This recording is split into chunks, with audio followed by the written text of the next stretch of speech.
Hello दोस्तों, स्वागत है आप सभी का एक नए वीडियो लेक्चर में, जिसमें हम बात करेंगे गवर्नर जनरल से संबंधित। और गवर्नर जनरल में हम भारत के सभी गवर्नर जनरल व वाइसरॉय व गवर्नरों के बारे में, बंगाल के गवर्नर, भारत के गवर्नर जनरल, साथ साथ भारत के वाइसरॉय के बारे में एक वीडियो के माध्यम से समझने की कोशिश करेंगे। और इस वीडियो लेक्चर में आप सभी को सभी के सभी गवर्नर जनरल एक क्रम के साथ समझाए जाएंगे। और जो वीडियो लेक्चर आपको बहुत अच्छे कंटेंट के साथ समझाया जाएगा। तो प्लीज़ जो बच्चे चैनल पर नए हैं, प्लीज़ एक बार चैनल को लाइक कर दें, शेयर कर दें और सब्सक्राइब कर दें। तो आज हम बात करते हैं भारत के प्रथम प्रारंभ में गवर्नर के बारे में। भारत के गवर्नर नहीं, इस समय बंगाल के गवर्नर। तो प्रारंभ में बंगाल में गवर्नर होते थे, और बंगाल के प्रथम गवर्नर के बारे में हम बात करते हैं। जो स्टार्टिंग में हम बात करते हैं रॉबर्ट क्लाइव के बारे में। तो रॉबर्ट क्लाइव का प्रथम चरण 1757 से लेकर 1760 तक प्रथम काल, जबकि दूसरा काल 1765 से लेकर 1767 तक था। यह ऐसा व्यक्ति था जो साधारण क्लर्क के पद से जिसकी शुरुआत हुई थी, और इसने कई उपलब्धियां, या भारत में इसे बड़े बड़े साम्राज्यों की नींव रखने वाला कहा जाता है। और इसके द्वारा द्वितीय कर्नाटक युद्ध में आयरकॉट का घेरा डालकर फ्रांसीसियों की योजना पर पानी फेर दिया था। यानी इसने, जब कर्नाटक का दूसरा युद्ध हो रहा था, तो उस समय फ्रांसीसियों को हराने में एक महत्वपूर्ण योगदान लॉर्ड कॉर्नवालिस का था।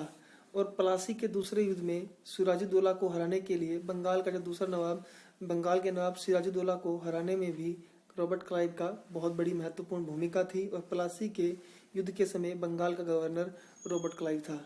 बंगाल में द्वैत शासन का जनक जब 1765 में इलाहाबाद की संधि हुई थी, तो उस इलाहाबाद की संधि के समय बंगाल का गवर्नर भी रॉबर्ट क्लाइव था, और बंगाल में द्वैत शासन भी रॉबर्ट क्लाइव द्वारा लगाया गया था। द्वैत शासन का मतलब यह है कि मुगल काल के अच्छे दिनों से ही दो प्रकार की व्यवस्था होती थी, एक दीवानी व्यवस्था और एक फौजदारी व्यवस्था। दीवानी व्यवस्था में सभी भू राजस्व के मामले दीवानी पर होते थे, जबकि सभी जो क्राइम से संबंधित सैन्य न्यायालय, सेना से संबंधित सभी कार्य, पुलिस व्यवस्था से संबंधित सभी कार्य फौजदारी होते थे। तो रॉबर्ट क्लाइव ने बंगाल में द्वैत शासन लगाया, और द्वैत शासन के द्वारा बंगाल, बिहार, उड़ीसा की दीवानी सीधे अपने प्रत्यक्ष तौर पर अपने हाथों में ले ली। और उसके लिए उसने मोहम्मद रज्जा व सिताब राय दो अधिकारियों को नियुक्त किया, जबकि फौजदारी व्यवस्था दीवान के हाथ में दे दी थी। अगर हम आगे बात करें तो रॉबर्ट क्लाइव ने उप दीवान नियुक्त किए थे, जिसमें बंगाल में मोहम्मद रज्जा व बिहार में सिताब राय व उड़ीसा में राय दुर्लभ नियुक्त किए थे। रॉबर्ट क्लाइव के समय श्वेत विद्रोह हुआ था। अब श्वेत विद्रोह, तीन प्रकार के श्वेत विद्रोह हैं, ये आपको पता होने चाहिए। एक श्वेत विद्रोह कैनिंग के समय हुआ था, और एक श्वेत विद्रोह रॉबर्ट क्लाइव के समय हुआ था, जब रॉबर्ट क्लाइव ने सैनिकों को भत्ता देने से मना कर दिया था। यानी जो ब्रिटिश सैनिक थे उन्हें, इस कारण श्वेत विद्रोह, सैनिकों का विद्रोह हुआ था। इसी के समय 1765 में इलाहाबाद की संधि हुई थी, जो अवध के नवाब सिराजुद्दौला और मुगल बादशाह शाह आलम द्वितीय के साथ हुई थी। इंग्लैंड जाकर रॉबर्ट क्लाइव ने आत्महत्या कर ली थी। इसके बाद अगले गवर्नर जो आए थे वे थे बेंसीटोट। तो बेंसीटोट के समय सिर्फ एक महत्वपूर्ण घटना हुई है, जो 1764 में बक्सर का युद्ध हुआ है। वह बक्सर का युद्ध बेंसीटोट के समय हुआ था। और बक्सर के युद्ध में आपको सभी को पता होगा कि एक तरफ अंग्रेजी सेना का नेतृत्व हेक्टर मुनरो कर रहे थे, और दूसरी साइड बंगाल का नवाब मीर कासिम, जबकि अवध का नवाब सिराजुद्दौला, जबकि भारत का मुगल बादशाह शाह आलम द्वितीय, जिसे भगोड़ा बादशाह भी कहा जाता है। एक तरफ इन तीनों की सेना थी, और दूसरी साइड अंग्रेजों की ओर से अकेले हेक्टर मुनरो ने अपनी सेना का नेतृत्व किया था। और इस युद्ध में अंग्रेजों की जीत हुई थी, और इन तीनों सेनाओं को हार का मुंह देखना पड़ा था। और बक्सर के युद्ध के बाद ही अंग्रेजों ने बंगाल में अपनी वास्तविक सत्ता स्थापित की थी। इसके बाद अगले गवर्नर कार्टियर। तो कार्टियर के बारे में हम पढ़ते हैं। तो कार्टियर के समय बंगाल में अकाल लगा था, और यह आधुनिक भारत का प्रथम अकाल था। तो इस समय बंगाल का अकाल पड़ा था 1770 में, और यह भारत का प्रथम अकाल था। इसके बाद अगले महत्वपूर्ण गवर्नर जो भारत आए, उनका नाम था वारन हेस्टिंग। और वारन हेस्टिंग का कार्यकाल 1772 से लेकर 1773 तक था। यह बंगाल के अंतिम गवर्नर थे।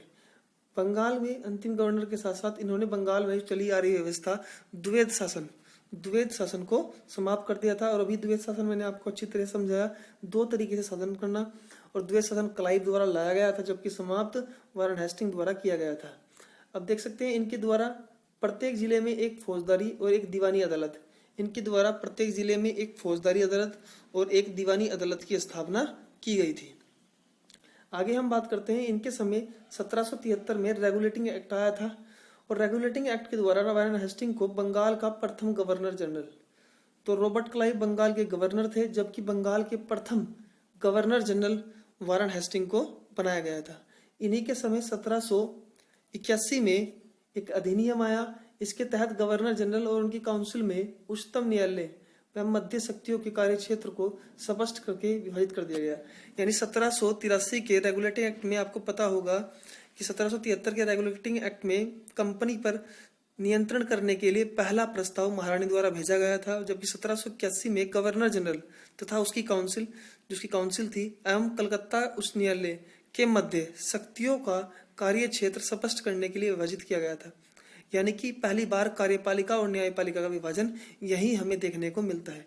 इसी के समय 1774 में कलकत्ता में सुप्रीम कोर्ट की स्थापना की गई थी, जो भारत का प्रथम सुप्रीम कोर्ट है, और जिसके प्रथम जज एलिजा इम्पे थे। आगे हम बात करते हैं इनके बारे में। वारेन हेस्टिंग के समय ही नंद कुमार अभियोग, वारेन हेस्टिंग ने नंद कुमार अभियोग लगाकर नंद कुमार को फांसी दी थी। अब इसमें आपको बता दिया जाएगा कि नंद कुमार अभियोग क्या था। तो मैं आपको बता दूं कि वारेन हेस्टिंग ने जब बंगाल के नवाब मीर जाफर की पत्नी मुन्नी बेगम को गद्दी पर बैठाने के लिए, उनके लड़के को गद्दी पर बैठाने के लिए जो रिश्वत ली थी, उसका आरोप नंद कुमार ने वारेन हेस्टिंग पर लगाया था। परंतु वारेन हेस्टिंग के जो जज थे, सुप्रीम कोर्ट के जो जज थे एलिजा इम्पे ने नंद कुमार को फांसी दे दी थी, और नंद कुमार यह बात साबित नहीं कर पाए, और इसी कारण उन पर उन्हें फांसी दे दी गई। इन्हीं के समय 1781 में मुस्लिम शिक्षा सुधार हेतु कलकत्ता में प्रथम मदरसा, यानी वारेन हेस्टिंग के समय ही 1781 में मुस्लिम शिक्षा सुधार हेतु कलकत्ता में प्रथम मदरसे की स्थापना की गई थी। इन्हीं के समय 1775 से 72 तक प्रथम आंग्ल मराठा हुआ, और प्रथम आंग्ल मराठा युद्ध तथा 1782 में सलबाई की संधि हुई, तथा 1780 और 84 में द्वितीय आंग्ल मैसूर युद्ध हुआ। द्वितीय आंग्ल मैसूर युद्ध के समय मंगलोर की संधि भी वारेन हेस्टिंग के समय ही हुई थी। इन्हीं के समय 1784 में पीट्स इंडिया एक्ट आया, और पीट्स इंडिया एक्ट में परिषदों की संख्या, गवर्नर जनरल की परिषदों की संख्या 4 से घटाकर 3 कर दी गई। और पीट्स इंडिया एक्ट में ही आप जानते होंगे, पीट्स इंडिया एक्ट में ही पहली बार द्वैध शासन, अगर कंपनी द्वारा द्वैध शासन लगाया गया तो इसी में समय बोर्ड ऑफ कंट्रोल BOC और बोर्ड ऑफ डायरेक्टर, दो अलग अलग निकाय बना दिए गए, जिसका एक कार्य बोर्ड ऑफ कंट्रोल जो राजनीतिक मामले देती थी, जबकि बोर्ड ऑफ डायरेक्टर जो व्यापारिक मामले, यानी एक कंपनी के प्रशासनिक कार्य देखती थी और एक कंपनी के व्यापारिक कार्य। यह सब व्यवस्था 1784 के पीट्स इंडिया एक्ट द्वारा ही भारत में लागू की गई थी। इसके बाद अगले गवर्नर जो बन के आए वे थे लॉर्ड कॉर्नवालिस। तो लॉर्ड कॉर्नवालिस 1786 से लेकर 1793 तक भारत में रहे। इनके द्वारा किए गए कार्यों पर हम बात करते हैं। जिले के समस्त अधिकार कलेक्टरों के हाथ में, यानी कलेक्टर का पद शुरुआत करने वाले गवर्नर लॉर्ड कॉर्नवालिस हैं। और इनके द्वारा तीसरा आंग्ल मैसूर युद्ध, यानी इनके समय तीसरा आंग्ल मैसूर युद्ध हुआ, जो कॉर्नवालिस व टीपू सुल्तान के बीच लड़ा गया था। और इसी बीच टीपू सुल्तान को एक अपमानजनक संधि श्रीरंगापट्टम की संधि करनी पड़ी, और इसी में कॉर्नवालिस द्वारा स्टेटमेंट दिया गया था कि मैंने अपने शत्रुओं को बिना शक्तिशाली बनाए अपने दुश्मन को पंगु बना दिया है। यानी कि उसने मराठा व निजाम को बिना शक्तिशाली बनाए अपने दुश्मन यानी मैसूर को पंगु बना दिया है। कॉर्नवालिस द्वारा ही कॉर्नवालिस संहिता का निर्माण किया गया 1793 में, जिसमें अनेक न्यायिक सुधार का उल्लेख मिलता है। कॉर्नवालिस संहिता। अब बात करते हैं कि कॉर्नवालिस द्वारा अन्य कार्य। तो कॉर्नवालिस ने न्यायिक विभाग का राजस्व विभाग से पृथक्करण किया और शक्ति का पृथक्करण का सिद्धांत दिया। यानी कॉर्नवालिस द्वारा न्यायिक विभाग का राजस्व विभाग से पृथक्करण किया गया और शक्ति का पृथक्करण का सिद्धांत दिया गया। 1792 में न्यायाधीशों से युक्त जिला फौजदारी न्यायालयों को समाप्त कर 4 सर्किट कोर्ट कलकत्ता, ढाका, मुर्शिदाबाद, पटना की स्थापना की गई। इन 1790 और 92 के बीच भारतीय न्यायाधीशों से युक्त जिला फौजदारी न्यायालयों को समाप्त कर दिया गया और 4 सर्किट कोर्ट कोलकाता, ढाका, मुर्शिदाबाद की स्थापना की गई। कॉर्नवालिस द्वारा बंगाल में अस्थायी बंदोबस्त लाया गया और भूमि का मालिक जमींदारों को माना गया। इस कॉर्नवालिस के द्वारा ही सूर्यास्त नियम लाया गया था, जो आपको बताया गया था कि राजस्व नीति कॉर्नवालिस द्वारा लगाई गई थी। 1779 में दास व्यापार व दास निर्यात के प्रतिबंध लगाए। 1789 में कॉर्नवालिस द्वारा दास व्यापार व दास निर्यात पर प्रतिबंध लगाया गया था। कॉर्नवालिस द्वारा नागरिक सेवाजनक यानी प्रशासनिक सेवाजनक, यह कि भारत में सिविल सेवा का जनक जिसे कहा जाता है, तो भारत में सिविल सेवा का जनक कॉर्नवालिस को कहा जाता है। इनके द्वारा प्रशासन का यूरोपीयकरण व सिविल सेवाएं प्रारंभ की गई थी। इनके द्वारा प्रशासन का यूरोपीयकरण, अधिकतर प्रशासनिक अधिकारी सभी के सभी यूरोपीय थे और सिविल सेवा प्रारंभ की गई थी। पुलिस सेवा का जनक भी भारत में पुलिस सेवा का जनक भी कॉर्नवालिस को ही माना जाता है। यह एकमात्र गवर्नर थे जिनकी समाधि भारत में गाजीपुर में स्थित है, यानी कि इनकी मृत्यु उत्तर प्रदेश के गाजीपुर में हो गई थी और इनकी समाधि भी गाजीपुर में स्थित है। नेक्स्ट स्लाइड में हम देखते हैं। इसके बाद अगले गवर्नर जो है उनका नाम है सर जॉन शोर, और सर जॉन शोर 1793 में चार्टर एक्ट अधिनियम इनके समय आया था और इन्होंने अहस्तक्षेप की नीति अपनाई थी। इन्होंने देशी रियासतों के प्रति तटस्थता की नीति अपनाई, लेकिन अपवाद स्वरूप अवध के उत्तराधिकार विषय में हस्तक्षेप किया और निजाम मराठों के बीच खुर्दा युद्ध की लड़ाई भी इन्हीं के समय हुई थी। यानी सर जॉन शोर का कोई बड़ा रोल नहीं है। इन्होंने हस्तक्षेप की नीति अपनाई और इन्होंने देशी राज्यों के प्रति तटस्थता की नीति अपनाई, लेकिन अपवाद स्वरूप इन्होंने अवध के उत्तराधिकार के विषय में हस्तक्षेप किया था और इन्हीं के समय निजाम व मराठों के बीच खुर्दा की लड़ाई हुई थी। नेक्स्ट, इसके बाद अगले गवर्नर जो एक महत्वाकांक्षी गवर्नर है जिन्हें बोला जाता है लॉर्ड वेलेस्ली, और लॉर्ड वेलेस्ली का जो कार्यकाल है वह 1798 से लेकर 1805 तक है। इनके दो उद्देश्य थे। पहला, कंपनी के क्षेत्र का विस्तार करना व भारत में फ्रांसीसी भ्रष्ट प्रभाव को नष्ट करना। एक तो कंपनी के क्षेत्र का विस्तार करना, जबकि भारत में फ्रांसीसी प्रभाव को नष्ट करना है। इन्होंने भारत में सहायक संधि नीति प्रारंभ की थी, परंतु भारत में सहायक संधि प्रारंभ करने वाले गवर्नर लॉर्ड डुप्ले हैं, परंतु अंग्रेजों की ओर से भारत में सहायक संधि का विस्तार करने वाले लॉर्ड वेलेस्ली हैं, जो कि सहायक संधि भारत में डुप्ले द्वारा लाई गई थी, जो एक फ्रांसीसी गवर्नर थे। भारत में सबसे पहले सहायक संधि हैदराबाद के निजाम के साथ हुई थी। इन्हीं के समय चौथा आंग्ल मैसूर युद्ध लड़ा गया था 1799 में, जिसमें टीपू मारा गया था, और इन्हीं के समय मैसूर, तंजौर, अवध का प्रशासन अपने हाथों में ले लिया गया था। इन्हीं के समय 1802 में बेसिन की संधि हुई थी, द्वितीय आंग्ल मराठा युद्ध हुआ था, और 1799 में प्रेस पर सेंसर, इन्हीं के समय प्रेस पर सेंसर लगाया गया था, जो कि भारतीय प्रेस पर प्रतिबंध लगाने वाली पहली घटना मानी जाती है। इसके अंतर्गत अब संपादक, मुद्रक व स्वामी का नाम स्पष्ट रूप से छपा होगा और सभी तत्वों व प्रकाशकों सामग्री को सरकार के पास प्री सेंसरशिप हेतु भेजना होगा। यानी कि पहली बार लॉर्ड वेलेस्ली के समय ही प्रेस पर सेंसर लगाने की कोशिश की गई थी। अगर हम बात करें लॉर्ड वेलेस्ली के समय अन्य कार्य, तो लॉर्ड लेक के नेतृत्व में 1803 में अंग्रेजों ने लाल किले पर कब्जा कर लिया था इन्हीं के समय, और ऑक्टरलोनी लाल किले पर पहला ब्रिटिश रेजिमेंट बना। ऑक्टरलोनी लाल किले पर का पहला ब्रिटिश रेजिमेंट बना। इन्हीं के समय 1802 में पौंडीचेरी पुनः फ्रांसीसियों को दे दी गई, यानी अंग्रेजों ने 1802 में पौंडीचेरी को पुनः फ्रांसीसियों को दे दिया था। इन्हीं के समय कलकत्ता में फोर्ट विलियम कॉलेज की स्थापना की थी, और जो इसकी स्थापना 1800 में की गई थी। इस कॉलेज में सिविल सेवकों को प्रशिक्षण हेतु तैयार किया जाता था, परंतु 1802 में इस कॉलेज को बंद कर दिया गया और पुनः सिविल सेवकों का प्रशिक्षण लंदन के अंदर स्थित एक कॉलेज हेलेबरी कॉलेज में ही किया गया। इसके बाद बात करते हैं अगले गवर्नर, जो गवर्नर हैं sir George Barlow. Sir George Barlow का कार्यकाल 1805 से लेकर 1807 तक है।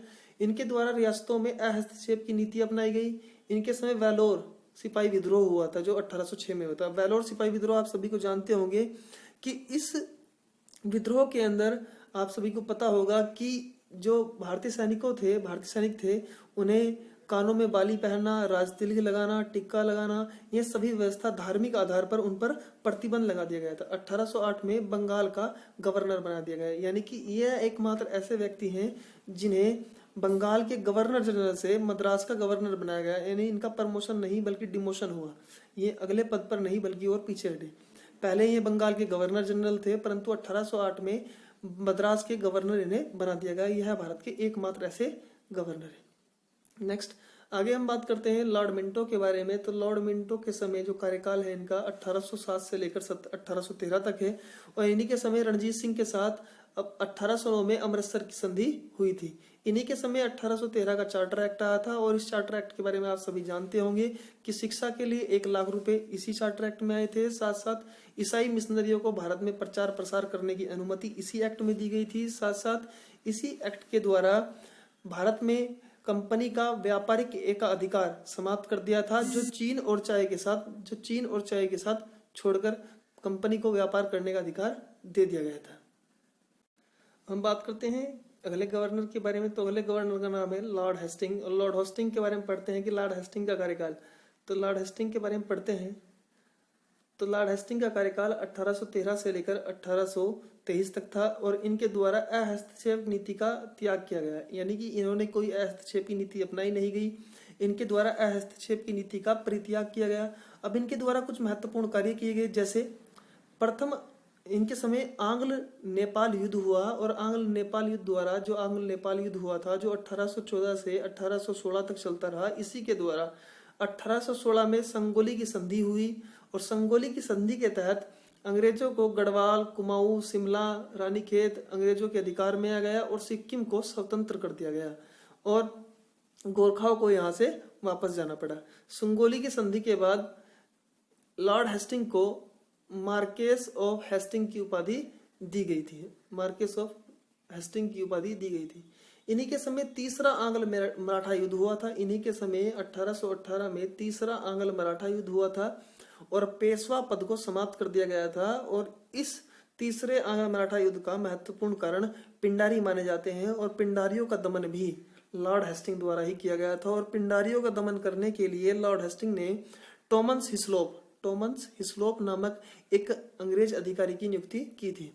1818 में ब्रिटिश रेजिमेंट चार्ल्स मेंटकॉफ ने राजदूत रियासतों के साथ संधि की थी, यानी कि 1818 में ब्रिटिश रेजिमेंट चार्ल्स मेंटकॉफ ने राजपूत रियासतों के साथ संधि की थी। इन्हीं के समय 1817 में कलकत्ता में डेविड हेयर ने हिंदू कॉलेज की स्थापना की थी। इन्होंने पिंडारियों का दमन किया व पेशवा पद को समाप्त किया, और अंतिम पेशवा को निर्वासित करके बिठूर भेज दिया गया था। इन्हीं के समय मद्रास में रैयतवाड़ी व्यवस्था जो 1920 में थी द्वारा लागू की, और इसे लागू करने वाला गवर्नर टॉन्स मुनरो था। और 1920 में महालवाड़ी व्यवस्था जो मैकेंजी द्वारा शुरू की गई थी, वह भी इन्हीं के कार्यकाल में शुरू हुई थी। इसके बाद अगले गवर्नर जो लॉर्ड एमहर्स्ट हैं। लॉर्ड एमहर्स्ट का कार्यकाल 1823 से लेकर 1828 तक है, और प्रथम आंग्ल बर्मा युद्ध लॉर्ड एमहर्स्ट के समय ही हुआ था। और प्रथम आंग्ल बर्मा युद्ध की संधि आप सभी को पता होना चाहिए, जो संधि है याडूब की संधि। याडूब की संधि इन्हीं के समय हुई थी। 1824 में कलकत्ता में गवर्नमेंट संस्कृत कॉलेज की स्थापना इन्हीं के समय हुई थी। और इन्हीं के समय ही 1824 में बैरकपुर में सैन्य विद्रोह हुआ था, और इस विद्रोह का महत्वपूर्ण कारण यह था कि सैनिकों द्वारा समुद्र यात्रा करके रंगून जाने से इनकार कर दिया गया। यानी कि अभी हमने बात की थी 1806 में जो वेलोर क्रांति हुई थी, उस वेलोर क्रांति में भारतीय सैनिकों की क्रांति का महत्वपूर्ण कारण यह था कि उन्हें कानों में बाली व टीका राजतिलक लगाने से प्रतिबंध कर दिया गया था। जबकि 1824 का बैरकपुर सैन्य क्रांति का कारण यह है कि इसमें सैनिकों को जबरदस्ती समुद्र पार करके रंगून भेजा जाना था, परंतु भारतीय सैनिक समुद्र पार करने को गलत मानते थे और इसे पाप मानते थे, इसलिए वे समुद्र पार करके भारत से जाना नहीं चाहते थे। और बैरकपुर क्रांति में ही आपको 1857 की क्रांति भी यही दिखाई देगी कि 1857 क्रांति भी किस छावनी में होती है, बैरकपुर छावनी में। और लॉर्ड एमहर्स्ट के बारे में एक इंटरेस्टिंग बात यह है कि लॉर्ड एमहर्स्ट भारत का एक प्रथम गवर्नर है जो बराबरी के दर्जे पर, जो अकबर द्वितीय, इस समय भारत का बादशाह अकबर द्वितीय था, और भारत के बादशाह अकबर द्वितीय से बराबरी के दर्जे पर मिलने वाला गवर्नर लॉर्ड एमहर्स्ट था। इसके बाद अगले गवर्नर लॉर्ड विलियम बेंटिक, जिनका कार्यकाल 1828 से लेकर 1833 था। ये पहले मद्रास के गवर्नर थे, यानी इनका प्रमोशन हुआ था। ये पहले मद्रास के गवर्नर थे और अब ये बंगाल के गवर्नर जनरल बन गए थे। इन्हीं के समय सती प्रथा पर रोक लगाई गई, जो 1829 में राजा राम मोहन राय की सिफारिशों पर इन्हीं के समय सती प्रथा पर रोक लगाई गई थी। इन्हीं के द्वारा ठगी प्रथा का अंत किया गया था और ठगी प्रथा का अंत करने के लिए इन्होंने कर्नल सलीमन को ठगों के विरुद्ध अभियान चलाया था। कर्नल सलीमन के नेतृत्व में ठगों के विरुद्ध अभियान चलाया था। इन्होंने सरकारी सेवाओं में भेदभाव का अंत किया। इनके द्वारा सरकारी सेवाओं में भेदभाव का अंत किया गया। इन्हीं के समय 1833 के चार्टर एक्ट की धारा 8 के तहत योग्यता के आधार पर सेवा का अधिकार स्वीकार कर लिया गया। यानी इन्हीं के समय चार्टर एक्ट 1833 में पहली बार कहा गया कि योग्यता के आधार पर ही सेवा का अधिकार स्वीकार किया जाएगा। अब देखते हैं इनके द्वारा और क्या कार्य किया। इनके द्वारा कलकत्ता में मेडिकल कॉलेज की नींव रखवाई गई। इन्हीं के समय अगर बात की जाए तो रुड़की में प्रथम इंजीनियरिंग कॉलेज की स्थापित की गई। इन्हीं के द्वारा जो कॉर्नवालिस द्वारा स्थापित सर्किट कोर्ट को बंद करवा दिया गया। जो अभी मैंने आपको बताया था कि कॉर्नवालिस द्वारा 4 सर्किट कोर्ट खुलवाए गए थे, उन्हें बंद करवा दिया गया। वह न्यायालयों में फारसी भाषा के स्थान पर देसी भाषा को अपनाया गया। यानी इन्हीं के समय न्यायालयों में फारसी भाषा को के स्थान पर देसी भाषाओं को अपनाया गया।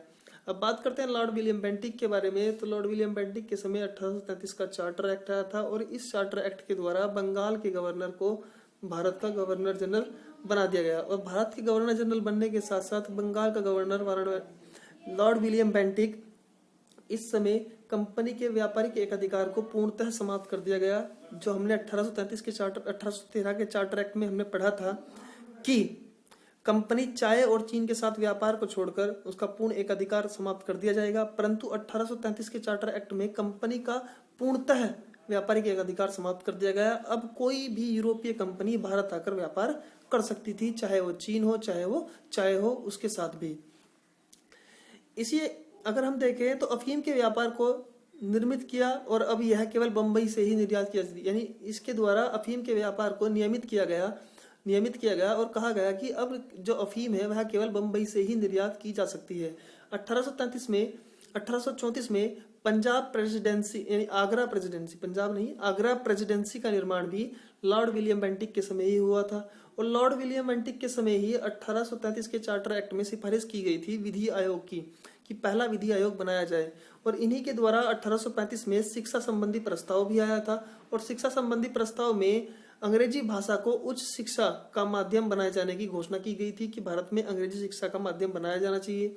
कुशासन के आधार पर मैसूर, कुर्ग व कछार की रियासतों का विलय भी लॉर्ड विलियम बेंटिक के समय किया गया। इन्हीं के द्वारा सैद्धांतिक रूप से भारत में विधि शासन को लागू करने का श्रेय दिया जाता है।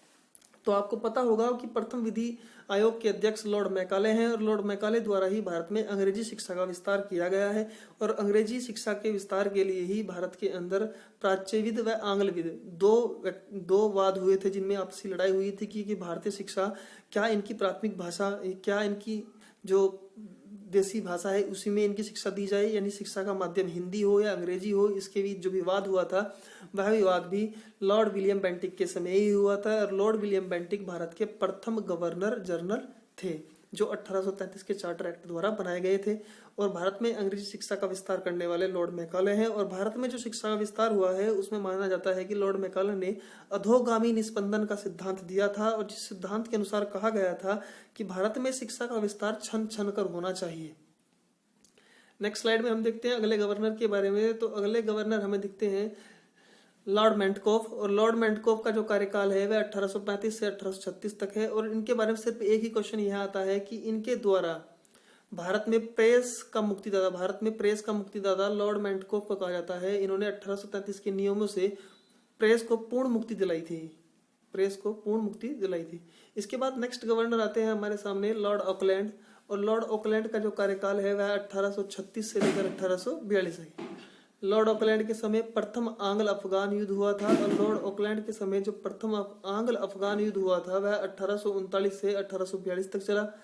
ऑकलैंड राजा रणजीत सिंह व अफगान शासक शाह शुजा के साथ त्रिपक्षीय संधि का परिणाम स्वरूप था यह युद्ध। यानी कि ऑकलैंड, रणजीत सिंह और अफगान राजा शासक शाह शुजा के साथ त्रिपक्षीय संधि के परिणाम स्वरूप यह युद्ध समाप्त हुआ। भारत में शिक्षा का पाश्चात्य चिकित्सक पद्धति का विकास इन्हीं के समय हुआ। शेरशाह सूरी मार्ग का पुनर्निर्माण इनके द्वारा करवाया गया और जिसका नाम जीटी रोड रखा गया। इनके द्वारा सिंचाई के लिए नहरों का निर्माण भी किया गया था। नेक्स्ट अगले गवर्नर हमारे सामने आते हैं लॉर्ड एलिनबरो। लॉर्ड एलिनबरो का कार्यकाल 1842 से लेकर 1844 तक है। इन्हें ओल्ड मैन इन हरी उपनाम से जाना जाता है। इनका महत्वपूर्ण कार्य इनके द्वारा सिंध का विलय किया गया था, जो 1843 में किया गया था। इनके द्वारा ही भारत में दास प्रथा का अंत किया गया, जो 1843 के अधिनियम की धारा 5 द्वारा है। 1843-44 में देसी भाषा में ग्रामीण शिक्षा के विकास के लिए थॉमसन योजना की प्रस्तुति भी इन्हीं के समय हुई थी। नेक्स्ट अगले गवर्नर हमारे सामने आते हैं लॉर्ड हेस्टिंग। और लॉर्ड हेस्टिंग प्रथम का कार्यकाल 1844 से 1848 तक है। और इनके समय प्रथम आंग्ल सिख युद्ध हुआ था, जो 1848 से 1846 तक चला। और इसी युद्ध की समाप्ति लाहौर संधि द्वारा की गई थी। इनके समय महत्वपूर्ण घटना यह है कि खोंड जनजाति के बीच जो प्रचलित नर बलि प्रथा, उस पर इन्होंने रोक लगाई थी। यानी खोंड जनजाति के बीच जो प्रचलित प्रथा थी, नर बलि, जो व्यक्ति की बलि दी जाती थी, उस प्रथा पर रोक लगाने वाले व्यक्ति लॉर्ड हेस्टिंग प्रथम है। इसके बाद नेक्स्ट हमारे सामने गवर्नर आते हैं लॉर्ड डलहौजी, जिनका नाम आपने बहुत अच्छी तरीके से समझा होगा, सुना होगा। तो लॉर्ड हेस्टिंग के बारे में हम बात करते हैं। इन्होंने न्याय अन्याय के भेद के लिए भारत में ब्रिटिश साम्राज्य का विस्तार करने का लक्ष्य रखा। इन्होंने कहा कि न्याय अन्याय का भेद किए बिना ही इन्होंने कहा कि भारत में ब्रिटिश साम्राज्य का विस्तार करना ही मेरा लक्ष्य है। इनके द्वारा द्वितीय आंग्ल सिख युद्ध लड़ा गया, जिसमें 1848-1849 तक यह युद्ध चला और पंजाब का विलय भारत में कर दिया गया। इन्हीं के समय ही द्वितीय आंग्ल बर्मा युद्ध लड़ा गया, जो 1851 से लेकर 1852 तक। और लोअर बर्मा पिंगू पर अधिग्रहण इनके द्वारा 1852 में कर दिया गया। लॉर्ड डलहौजी द्वारा ही PWD की स्थापना की गई। लॉर्ड डलहौजी द्वारा ही डाक व्यवस्था की स्थापना की गई। लॉर्ड डलहौजी द्वारा के समय ही 1854 में वुड डिस्पैच आया। लॉर्ड डलहौजी द्वारा ही भारत में रेलवे का विकास हुआ। और 1853 में भारत की पहली रेल मुंबई से ठाणे के बीच भी लॉर्ड डलहौजी के समय ही चली। और लॉर्ड डलहौजी द्वारा दत्तक पुत्र का नियम लाया गया, यानी कि वह साम्राज्य जहां उत्तराधिकार का नियम लाया गया कि कोई भी साम्राज्य उत्तराधिकार लिया हुए पुत्र को गद्दी पर नहीं बैठा सकता। इनके द्वारा जयपुर, नागपुर, संभल, झांसी, इन सभी राज्यों का इन्होंने अधिकृत कर लिया। साथ साथ इन्होंने अवध पर कुशासन का आरोप लगाकर भी उसे अपने अंदर शामिल कर लिया था। तो यानी भारत में 2 गवर्नर ऐसे आए हैं जिनके द्वारा अधिक से अधिक साम्राज्य का विस्तार किया गया है। तो उनमें लॉर्ड वेलेस्ली का नाम बहुत इंपॉर्टेंट है, और साथ साथ लॉर्ड डलहौजी का। तो नेक्स्ट क्लास में हम बात करेंगे लॉर्ड डलहौजी से आगे, और लॉर्ड डलहौजी के बाद हम लॉर्ड कैनिंग के बारे में बात करेंगे। लॉर्ड कैनिंग से आगे लगातार हम एक गवर्नर, एक वाइसराय के बारे में डिटेल से देखेंगे। तो जो बच्चों आप मुझे ये बताएं कि आपको ये क्लास कैसी लगी, और प्लीज़ एक बार कमेंट करके ये बताएं कि क्लास में कोई त्रुटि हो तो उसके बारे में प्लीज़ कमेंट जरूर करें। Thank you.